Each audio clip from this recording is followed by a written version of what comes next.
जय माँ। उड़ीसा के नर्सिंग और मेडिकल कॉन्फ्रेंस में सभी को नमस्ते। विषय है होलिस्टिक नर्सिंग एजुकेशन। बहुत बड़ा, बहुत ही ये अच्छा है कि कम से कम इसकी मांग उठ रही है भारतवर्ष में, और बाहर भी इसकी मांग उठ रही है। होलिस्टिक का मतलब है संपूर्ण। तो कहीं ना कहीं हमारी शिक्षा में कमी है, और कमी इसलिए क्योंकि हम बहुत अधिक मनुष्य को केवल एक शरीर के रूप में देखने लगे हैं, और हर चीज़ को हमको फिजिकल लेवल पर रिड्यूस करना है। जैसे कुछ समय पहले बात हो रही थी कि सोल भी क्या है, एक भौतिक, एक गैस है, एक मास है, एक एनर्जी है। अब एनर्जी जैसे फिजिकल एनर्जी है, तो वो करने की बजाय हमको इन चीज़ों को ध्यान से पहले श्रवण मनन, फिर उन पर निधिध्यासन, उनको ढूंढना चाहिए। तो होलिस्टिक का अर्थ ये है कि मनुष्य केवल देह नहीं है, और वो लिविंग है, तो उसके अंदर प्राण ऊर्जा भी है। तो जब हम मरीज को के साथ इंटरेक्ट करते हैं, तो हम क्या केवल उसको देह के रूप में देख रहे हैं, या उसको एक प्राण जीवंत सत्ता? Are we treating the body as a dead body और ए लिविंग बॉडी? तो डेड बॉडी जब होता है तो आप उससे कोई अपेक्षा नहीं करते हो, वो तो मृत है। तो लिविंग बॉडी से भी जब हम कोई अपेक्षा नहीं करते हैं कि शरीर अपनी ओर से कुछ करेगा हील करने के लिए, तो हम वास्तव में वस्तुतः उसको डेड बॉडी के रूप में ट्रीट कर रहे हैं। और जबकि होना ये चाहिए कि शरीर एक लिविंग क्रिएशन है, और जैसे अन्य पशु पक्षी प्लांट ये सब लिविंग हैं, और ये अपने अंदर से ही हीलिंग की चेष्टा करते हैं, और होते भी हैं, सक्सेसफुल होते हैं। तो मॉडर्न मेडिसिन का जो डेवलपमेंट हुआ है, बहुत अधिक यूटिलिटेरियनिज्म, इसके बैकग्राउंड में मैं नहीं जाना चाहता हूँ, इस पर बात हुई है, बहुत सारा चर्चाएं हुई हैं कि कैसे इसके पीछे एक धन, जहाँ भी धन जुड़ जाए तो मान के चलिए कि वहाँ पर कोई चीज़ विकृत हो गई है। धन, सत्ता या पावर की जहाँ पे वो जुड़ जाए, तो वहाँ पे चीज़ें, तो सारी जो मेडिकल एजुकेशन नहीं, सभी कुछ लॉयर्स हैं, सभी कुछ ये धन का जो एक लालच जुड़ गया कि कितना कमाता है उसके हिसाब से आपकी पहचान होने लगी। कितनी बड़ी गाड़ी है, कितना बड़ा घर है, उससे पहचान होने लगी। ब्रांडेड कपड़े हैं कि नहीं, तो ज्ञान तो वहाँ पर बैक सीट में चला जाता है। तो अब जब मेडिसिन एक कमाई का धंधा बन जाती है, तो फिर धंधा तो धंधा होता है, उसमें ज्ञान नहीं होता है। तो कितने सारे टेस्ट मशीनों पे पूरी की पूरी अब निर्भर होने लगी है मेडिसिन। तो उसमें क्या जो लूज हो रही है वो है ह्यूमन टच, जिसकी वैल्यू हम खो चुके हैं। एक छोटी सी चीज़ है, पहले भी बातें हुई हैं, एक हमारे अंदर एक बड़ा इंटरेस्टिंग पावरफुल यंत्र, मतलब उपकरण है जो प्रकृति ने बनाया है, और आम तौर पे हम उसका बहुत कम उपयोग करते हैं। और कहूँगा तो बड़ा आश्चर्य होगा कि एक ऐसी इंद्रिय हमारे अंदर जिसको आप इतने अधिक उसका उपयोग हो सकता है, लेकिन उसका हम केवल एकमात्र, कोई पूछे आँख से क्या करते, बोलते हैं देखते हैं। देखने का अर्थ है कि आप एक रिसीव करते हो इम्पैक्ट, लेकिन आँख से आप केवल देखते नहीं हो, आँख से बहुत कुछ आप कन्वे करते हो। आँख एक एक्सप्रेस करने की ऐसी इंद्रिय है, सारा अभिनय इस पर डिपेंड करता है। अभिनय जो करते हैं उन्होंने, तो कथकली में सारा शरीर आपका रंग रोगन से भरा है। यदि कोई चीज जो विजिबल है तो वो आंख है, और सारे एक्सप्रेशन आपके अभिनय, पूरा कथकली इतना सुंदर नृत्य है, केवल आंख पर है। तो डॉक्टर, नर्सेज ये जानती भी नहीं है, केयर टेकर्स आपस में वार्तालाप, कि आंखों से हम बहुत कुछ कम्युनिकेट करते हैं। आंखों से दुख दर्द कम्युनिकेट करते हैं, करुणा कम्युनिकेट करते हैं, आंखों से क्रोध, भय, कामना, वासना, यू नेम इट, प्रेम, स्नेह, आदर, सारी चीजें आंखों से कम्युनिकेट की जा सकती हैं। तो मुझे तो नहीं लगता कि मेडिकल और हमारे नर्सिंग एजुकेशन में आंखों का उपयोग बोल के कोई चैप्टर भी होता है, पर आना चाहिए, क्योंकि आंखों से तो सबसे पहले मरीज कांटेक्ट में आता है। और स्ट्रेंज बात है कि ना हम लोगों को मरीज की आंखों को पढ़ना आता है, ना मरीज को वो, लेकिन देखता पहला इंप्रेशन तो यही होता है ना, डॉक्टर का चेहरा, चेहरे से क्या है, आंखें। और मैंने इसके बहुत उदाहरण है, विस्तार में नहीं जा रहा हूँ कि how the eyes can heal. Eyes can, आंखों में वो शक्ति होती है कि वो जगा दे आपके भीतर अंतरात्मा को। ये नैनों की दीक्षा भी होती है। और अब श्री अरविंद तो और माता जी तो कैसे दीक्षा देते थे, एक तो थी डायरेक्टली मन के द्वारा, थॉट में वो आ जाता था व्यक्ति। दूसरा, उनकी दीक्षा केवल दर्शन मात्र से दीक्षा होती थी। आप डेटीज आपको कैसे हील करती हैं, आप दर्शन करने जाते हैं विग्रह का, आपको बहुत अच्छा लगता है, शांति वगैरह सब मिल जाती है। दर्शन का अर्थ क्या है, आपकी आंखें उनको देख रही हैं, उनकी आंखें आपको देख रही हैं। तो ये आंखों का उपयोग। दूसरा है श्रवण। ये दो इंद्रियां बहुत स्पेशल है। How you here. मरीज बहुत बार जब बातें करते हैं तो अपनी पीड़ा के पीछे कोई और पीड़ा छिपी है उसको अभिव्यक्त करते हैं। हर चीज़ बोली नहीं जाती, आवश्यकता भी नहीं होती है। तो उसको पकड़ना, वो एक बड़ी सुंदर एक मुहावरा है, दुखती रग पर हाथ रखना। दुखती रग वो नहीं है जो दिख रही है, दुखती रग वो है जो अंदर कहीं छिपी है, जहाँ पे will not to be operate कर रही है। I don't want to live, वहाँ पर वो भाव है। और जब तक आप उसको टैकल नहीं करेंगे, वहाँ वो जहाँ ये भाव पनप रहा है, तब तक आप उसके अंदर पूरी जिजीविषा, जीने की इच्छा, ठीक होने की इच्छा पूरी तरह नहीं लाएंगे। तो जब तक पूरी तरह जीवन की इच्छा नहीं आएगी, तब तक ये समस्या रहेगी, बीमारी किसी न किसी रूप में प्रवेश करेगी। आई हैव एक्चुअली सीन कि जीने की इच्छा इतनी अद्भुत होती है, शक्ति उसके अंदर। यही तो संजीवनी है जो हम कैरी करते हैं, जीवन जीने की इच्छा। और ये मेडिकल साइंस में रिकॉग्नाइज्ड है कि कौन से मरीज हैं जो क्रॉस ओवर कर जाते हैं, वही दवाइयाँ दी जाती हैं, सब कुछ वही, जिनके अंदर जीने की प्रबल इच्छा होती है। कई रोगों का हमारे यंग एज में या मिडिल एज में जीने के लिए बहुत, जो डिप्रेशन जैसी अवस्था जिसमें जीने की इच्छा नहीं है, उसका प्रभाव होता है बॉडी सेल्स के ऊपर होता है। माने एक वर्ड यूज़ किया, defeatist attitude. Defeatist attitude cells के अंदर गया हुआ है। क्यों? क्योंकि उन्होंने पूरे जीवन स्ट्रगल देखा है। पूरे जीवन, एक जीवन नहीं, मैटर इवॉल्व भी करता है स्ट्रगल के साथ। तो जब स्ट्रगल देखा है किसी भी चीज़ ने, और उसने देखा है कि भाई सारे उपाय जो मैंने किए वो फेल हो गए, तो फिर आप उसको, ठीक है दवाई ले लेगा उसमें, लेकिन उसको जो डिफीटिस्ट एटीट्यूड का एक ही इलाज होता है। और इसलिए माता जी कहती हैं faith and grace, grace cures. यदि किसी तरह से उसके अंदर ये इंजेक्शन लग जाए, इंजेक्शन बहुत अच्छा वर्ड नहीं है, पेन से एसोसिएटेड है, इंस्टिल हो जाए फेथ इन द ग्रेस, कि ग्रेस के लिए कुछ भी असंभव नहीं है। तो ये कैसे इंस्टिल होगा? अगर डॉक्टर और नर्सेस के अंदर भी ये भाव रहेगा। कह देने से तो नहीं होगा। डॉक्टर कह रहा है लेकिन उसको खुद ही विश्वास नहीं है, तो वो ट्रांसमिट कैसे करेगा? तो कृपा में श्रद्धा, ये तभी हम, ये ट्रांसमिट की जाती है। ये चीज़ों को बोल के नहीं किया जाता है कि नहीं विश्वास रखो भगवान में, बैकग्राउंड में हम कह रहे हैं ऐसे तो मरने वाला है, ऐसे नहीं होती है बात। और श्रद्धा, कृपा में श्रद्धा मतलब बात केवल इस क्षण की नहीं है। तो ये एक कृपा में श्रद्धा होना। तो जब हम व्यक्ति की पीड़ा सुनते हैं, पीड़ा के पीछे एक इनर हियरिंग भी होती है जो हमको उसकी चेतना से संपर्क में आना चाहिए। और मरीज की चेतना से जब हम संपर्क में आते हैं तो बहुत कुछ रिवील होता है जो वो कहता नहीं है, और हम उस लेवल पर अपना वर्किंग हो सकती है। वो कह रहा है बाहर बाहर की चीज़ें, उसको कहने दीजिए, कोई बात नहीं है, परंतु कोई जो गुणी है वो उसके पीछे पकड़ लेता है। यही अंतर होता है। ये कला पहले थी क्योंकि दवाइयाँ कम थी। तो जैसे ये बात हुई ना कि जब जेब खाली थी तो दिल भरा था, और दिल ही एक माध्यम था एक्सप्रेस करने का। देखिए मैसेज तो अब आए हैं, पहले लोग कैसे एक्सप्रेस करते थे अपने हृदय के भाव। अब क्या है, पैसे आ गए हैं तो पैसों से ये गिफ्ट ले लो, पैसों से वो गिफ्ट ले लो। तो उससे क्या हुआ है, वो कई बार वो एक बाहरी दिखावा, आप बहुत easily you can be fooled.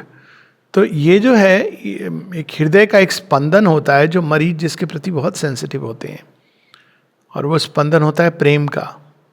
और यदि हृदय में आपके नहीं है तो नहीं है, आप इसको पैदा नहीं कर सकते हैं, कहने का अर्थ ये नहीं कि आप मरीज से प्रेम करने लगे, बहुत डेंजरस है वो चीज़। लेकिन मरीज के अंदर, आपके अंदर अगर प्रेम है तो वो खुद ही जाएगा। ये चीज़ें, इसलिए जब तक हम स्वयं अपने विकास में नहीं एंगेज होंगे, ये सब थ्योरेटिकल रहेगा। एक क्लासरूम में पढ़ाई जाने वाली चीज़ नहीं है, लेकिन अनुभव गम्य है। इसको एजुकेशन में इनकॉर्पोरेट करके सेंसिटाइज किया जा सकता है कि प्रेम की शक्ति क्या है। प्रेम की वो शक्ति, अब सावित्री तो पूरी प्रेम की शक्ति जो मृत्यु पर विजय पा सकती है, साधारण मानवीय प्रेम नहीं है। आमतौर पर सब लोग कहते हैं लेकिन हम तो प्रेम करते थे, वो चले गए। आप प्रेम व्यक्ति से बिल्कुल नहीं करते थे। सुनने में बहुत ऑड लगेगा, लेकिन आप केवल उससे आपको जो लाभ हो रहा था उससे प्रेम करते थे। वो प्रेम नहीं है, स्वार्थ है। कोई चला जाता है तो दुख होता है। किस लिए दुख होता है? क्योंकि वो तो हैप्पीली जा रहा अपनी जर्नी पर, आपको उससे क्या मिलता था? रिसीव होता था। You were always a receiver, never a giver. इसीलिए डॉक्टर और नर्सिंग प्रोफेशन एक ऐसा प्रोफेशन है जिसमें तो केवल गिवर यदि व्यक्ति है तो उसको जाना चाहिए, जिसमें देने का भाव है। They have to be givers, ये आपका जॉब डिस्क्रिप्शन है। और साथ में करुणा, मानव जीवन में जो समस्याएं होती हैं, compassion heels, grace heels, love heels, faith heels. तो ये कैसे डेवलप करेंगे? क्लासरूम में तो ये बचपन से एजुकेशन में अगर स्टोरीज इनकॉर्पोरेटेड हैं, जैसे हम लोगों के अंदर ये भाव गए, क्यों गए? क्योंकि हम लोगों ने रामायण पढ़ी, महाभारत पढ़ी। अब ये चीज़ों को सेकुलर मान लिया, रिलीजियस मान के सब, बिल्कुल ये पूरा एक कमर्शियल नेट बन गया है। तो वो तो टूटेगा, बहुत बुरी तरह टूटेगा। और कुछ लोग हैं जो इसमें फिर भी खुले हुए हैं, वो आगे बढ़ते जा रहे हैं। तो मुख्य चीज़ ये कहना चाह रहा हूँ मैं कि यदि ह्यूमन नेचर, ह्यूमन बीइंग्स स्वयं ही इवॉल्व नहीं करेंगे स्पिरिचुअल इवोल्यूशन की तरफ, तो आप कितनी भी टेक्निक, एजुकेशन, मेथड्स अप्लाई कर लीजिए, इट वोंट वर्क। माता जी एक जगह लिखती हैं, वॉल्यूम 2 में है कि बेस्ट एग्जाम्पल आप क्या दे सकते हो इस संसार के लिए। तो माँ कहती है, आज के समय जहाँ हर चीज़ पैसों पर तोली जाती है, ऐसे लोग जो पैसों को किनारे में रख के केवल उस प्रेम के लिए संसार में विचरण करते हैं, उसी प्रेम के लिए अपने ज्ञान को बांटते हैं, प्रेम के लिए सबकी सहायता करते हैं, ये एग्जाम्पल संसार में रखने की जरूरत है। क्या डॉक्टर ऐसा करते हैं? डॉक्टर तो क्या, आप मेडिटेशन के कोर्सेज लेते हैं, लोग पैसे लेके सिखाते हैं। भगवान के ऊपर लेक्चर होते हैं, कथाएं होती हैं, पैसे लेके होती हैं। तो कहाँ, ये कौन सी कथा है? ये तो पूरा एक ढांचा ही, इट्स बिकम रॉट। वो रॉट सब जगह चला गया है। इसलिए माता जी ने ड्रीम, स्वप्न देखा था यहाँ के लिए। माँ कहती हैं कि एक ऐसी जगह जहाँ money is not the Lord. पैसा है, पैसे की जगह है, ये नहीं कि पैसे का स्थान नहीं है जीवन में, है। बाहरी जीवन के लिए पैसे का स्थान है। आप यात्रा करते हैं, भोजन लेते हैं, ये सब पैसे चाहिए।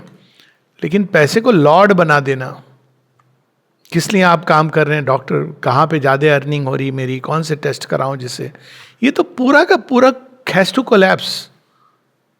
ये पैकेज होता है, ये हर एक चीज़। ये ऐसे नहीं होता कि हम ये वाला पार्ट ले आएंगे, बाकी सब रखेंगे।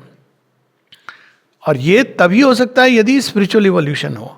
एक मरीज, एक छोटी सी चीज़ मैं कहना चाहूँगा, शायद ये विषय तो बहुत बड़ा है, तो I am just touching on some aspects. 2 चीज़ें। एक तो ये कि एक और इंद्रिय होती है जिसका हम उपयोग नहीं करते हुए, टच। स्पर्श एक ऐसा माध्यम है जिससे बहुत कुछ कम्युनिकेट किया जा सकता है, लेकिन हम नहीं करते हैं। हीलिंग टच जिसको कहते हैं, लिटरली वर्ड है हीलिंग टच। टच के माध्यम से बहुत कुछ, कई बार विदाउट इवन टच। मुद्रा आपकी, अब देखिए अभय मुद्रा होती है। भगवान क्या करते हैं? हाथ उठा के रखते हैं, आपको ये महसूस होता है कि वो मुझे दे रहे हैं। तो टच का अपना अपना, डॉक्टर तो they have to touch a patient. कई मरीज हैं जिनको आप पल्स भी लोगे तो टच करोगे, टच में आप क्या ट्रांसमिट करोगे। यानी पूरा अचेतन जीवन है, इसको सचेतन जीवन होना है। इससे बिग कॉलिंग। और दूसरी चीज़ की, ये चीज़ें आप इनकॉर्पोरेट बाहर से नहीं कर सकते हैं, इसको एक स्पिरिचुअल इवोल्यूशन के रूप में ले करके एक पैकेज है कि हमको पूरा का पूरा विकास की ओर जाना है। हाफ हार्टेड अटेम्प्ट से नहीं होता है। तो ये हैं कुछ विचार मेडिकल एजुकेशन के अंदर परिवर्तन लाने के, मैं इसमें नहीं जा रहा हूँ कि spiritual aspects of healing, psychological aspects of healing, वो सब मालूम है, इस पर कई बातें हुई हैं, लेकिन आप इसको लाएंगे कैसे? जो देने वाले हैं हीलिंग में पैकेज, जो मरीज की खुद के अंदर हीलिंग एनर्जीज कैसे एक्टिवेट होंगी, विल टू लिव, फेथ कैसे जागृत करेंगे, जो डॉक्टर है और जो नर्सेज हैं उनके अंदर वो कौन सी विधा कैसे डेवलप करेगी ताकि ये चीज़ें जो व्यक्ति के अंदर एक पॉजिटिव साइकोलॉजिकल एटमॉस्फेयर बना सके, कैसे आएंगी? तभी आएंगी जब वो लोग स्वयं इस चेतना में जी रहे हैं। और यदि वो नहीं जी रहे हैं तो ये मुंह से तो बोल के नहीं आती हैं, आप किसी को कितना भी बोल दीजिए, और बल्कि अगर आपके अंदर ही ये चीज़ें नहीं हैं स्थापित तो उल्टा असर पड़ेगा। और फिर तीसरी जो फैक्टर है वो घर परिवार, उसमें एटमॉस्फेयर कैसा होना चाहिए, उसके अंदर चाहे वो संगीत के द्वारा, लोगों के विचार के द्वारा। ऐसा लगता है कई बार मैं तो मिलता हूँ, मुझे दुख भी होता है भारतवर्ष में इतना ज्ञान देख के, रोना शुरू हो जाता है। इवन फुल्ली मैं कह रहा हूँ, उनकी जो 75 के ऊपर ये लिव्ड योर लाइफ, वो ऐसा मायूस, ऐसा डिप्रेशन कि मानो यमराज दरवाजे पर आके उनका कह रहे भैया दरवाज़ा खोलो, और आपको लग रहा है ऐसा नहीं है। बल्कि अगर आप पता चले कि टर्मिनल इलनेस है तो देखा जाए तो आपको अवसर मिला है कि आप अपने जो समय है इसको कितना एक्सेलरेट कर सकते हो अपने इवोल्यूशन के लिए, क्योंकि वो एक कॉन्सेंट्रेटेड मोमेंट है। कम से कम कहते हैं ना, अब तो स्मरण कर लो, और क्या लेके जाओगे? अब तो स्मरण कर लो, at least you have a time. आपको बता दिया गया देखो भाई यमराज जी के पोस्टमैन ऐसे तो कब से आने लगते हैं, अंत में कहते भाई देखो अब ये बीमारी होगी, डॉक्टर ने भी गिव अप कर दिया है, नहीं हम और बड़े डॉक्टर को दिखाएंगे नहीं, ये पूरा जो सिस्टम है वेंटिलेटर पे डाल देंगे। होना ये चाहिए कि ठीक है, अगर हमारे पास 1 महीने 2 महीने बचे दिए हैं, 2 महीने में तो इंसान ना जाने कितने जन्म की यात्रा पार कर सकता है। सच तो ये है। और ये देखा है मैंने लोगों को करते हुए, अपनी माँ के साथ देखा है। पिताजी को जब कैंसर हुआ, उन्होंने केवल एक बात पूछी, कहा बेटा कितने साल हैं उनको? मैंने कहा मम्मी कहना बहुत मुश्किल है, 2 साल। 2 साल है, ठीक है, बस इतना काफ़ी है। क्यों? वो उनके पहले जाना चाहती थी। उन्होंने अपना सारा जब तब सब करके हाउस वाइंड अप किया, सब बराबर बहन भाई में एकदम एब्सोल्युटली विदाउट एनी। उसके बाद वो लग गई अपना, उनकी अपनी स्वास्थ्य बिगड़ता चला गया है। पिताजी के जाने के ठीक 2 महीने पहले माता जी का नाम स्मरण करते हुए मेरा हाथ उनके सिर पे, यहाँ विड्रॉ करो अपने आप। That's how it should be. ये भयभीत होकर के सारा, ये भय को हटाना है सबसे बड़ी बीमारी। माने का fear is the main ally of death, ally of falsehood, death. तो ये बहुत बड़ा एक विषय है, परंतु कम से कम हम एक मानवीय टच लाएं। मेरा ये मानना है जहाँ पैसा है वहाँ मनुष्य नहीं है, जहाँ पैसा प्रधान है। पैसा होगा, लेकिन जहाँ पैसा प्रधान हो गया है, और खास कर ये corporate hospital, even government hospital, salary के लिए, जहाँ पैसे कमाने के लिए व्यक्ति कर रहा है वहाँ धंधा है, हीलिंग नहीं है। पर कौन ऐसे डॉक्टर होंगे, कुछ को मैं जानता हूँ जो अब नहीं है। एक समय के एक ऐसे डॉक्टर को भी मैं जानता हूँ जो जिन्होंने कभी पैसा नहीं लिया, सारा पैसा अगर कोई दे जाता था तो सब लगा देते थे पुण्य कार्य में। उनकी वाइफ जो थी वो एजुकेशन पढ़ा करके घर का गुजारा करती थी। वो एक समय था जब लोगों के अंदर ये त्याग तपस्या की भावना होती थी, और अब हम उसमें नहीं जा सकते हैं, क्योंकि वो कालखंड का एक अलग, वो एक पीक था, एक पुरातन युग का एक पीक है। लेकिन जब कलियुग विरजनम होता है तो वो पीक भी चली जाती है, क्योंकि अब जो आएगा उसके आगे आएगा। तो ये एक अवसर है हम सबको स्पिरिचुअली इवॉल्व करने का। और ईश्वर के एक छोटा सा एक उदाहरण, हमारे डेजरे में सब वृद्ध अवस्था के, वृद्ध आश्रम है एक तरह से। तो एक मरीज है, बीच बीच में पूछता रहता है, लाइलाज बीमारियां हैं कई, तो वो कहता है सर यूथेनेसिया। तो मुझे यूथेनेसिया होती है कि मुझे मार डालो किसी भी तरह से। तो मैं कहता देखो, यू का मतलब है गुड और थैनेटोस मतलब डेथ। तो गुड डेथ तो वही होती है कि भगवान के नाम का स्मरण करते हुए जाओ। तो अब देखो तुमको ये लगता है शरीर तुम्हारा आसक्त है, सब कुछ है, सावित्री पढ़ सकते हो? बोला हाँ। मैंने कहा बस 500 बार पढ़ लो उसके बाद हम बात करेंगे। प्रणाम करके स्माइल करता है कि भाई सावित्री पढ़ सकते हो, भगवान का नाम ले सकते हो, दवाइयां दी जा रही हैं जो दी जा रही हैं। तो ये एक अद्भुत एक तरीका है, मौत के परे, मृत्यु से भय, ये कहाँ भारत भूमि में। तो ये सब कुछ विचार हैं, इट्स नॉट ए टॉक, क्योंकि 15-20 मिनट में I can only present some core things. बाकी मेरा ये मानना है कि ये चीज़ें डिस्कशन फॉर्मल एजुकेशन से नहीं आएंगी। मेरा ये मानना है कि केवल और केवल श्री अरविंद ने जो स्पिरिचुअल इवोल्यूशन की बात की है, उससे जो लोग एंगेज करेंगे उन्हीं के अंदर ये चीज़ें आएंगी। बाकी कहने को तो बहुत कुछ है, लेकिन सत्य यह है कि अगर हम में से एक व्यक्ति भी एंगेज करेगा सीरियसली स्पिरिचुअल इवोल्यूशन की ओर, तब ये ऑटोमेटिकली उसके अंदर ये चीज़ें डेवलप होंगी। वो एक ट्रू हीलर बनेगा, डॉक्टर हो, नर्स हो, घर में परिवार में कोई सदस्य हो, और वही दिशा हमारी होनी चाहिए। जय मां, वंदे मातरम।